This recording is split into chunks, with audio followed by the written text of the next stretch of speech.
Mr. Marston, I've been hearing about your plans. Have you, Miss McFarland?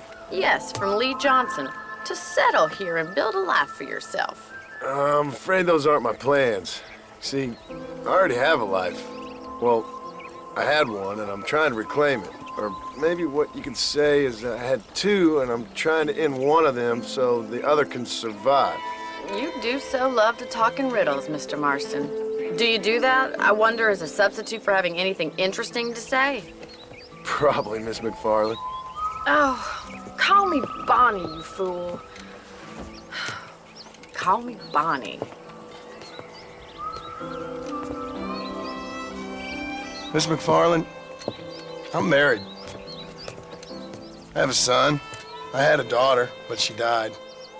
Years before that, I rode in a gang. We robbed banks, trains, held people ransom. We killed people we didn't like. Bill Williamson was in that gang.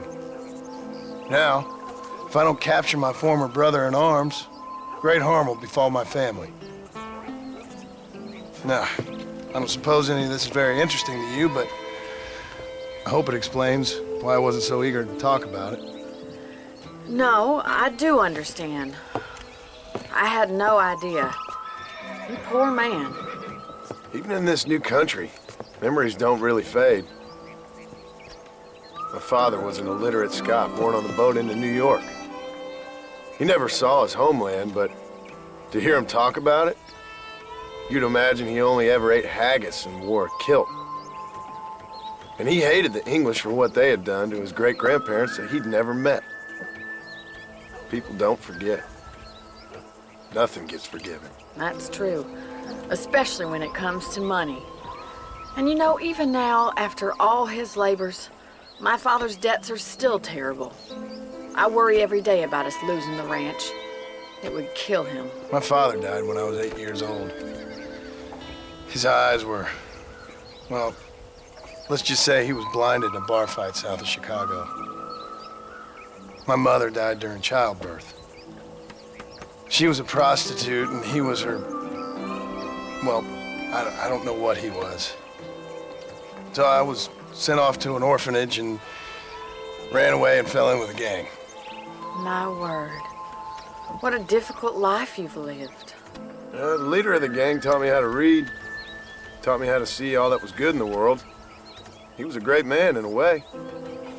But you killed people. Sure, and I've suffered for it. And that's the life I left, or tried to leave.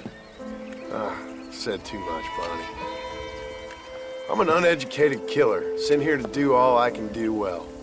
Kill a man in cold blood so that another man may do his part to cut crime in an area, and a rich man can be elected governor on the back of these promises. Civilization is a truly beautiful thing, Mr. Marston. Listen, can you help me? Well, I can try. What do you need, money? No, nothing so complicated. I need an extra hand to take out the herd to pasture. Sure. Point me in the right direction.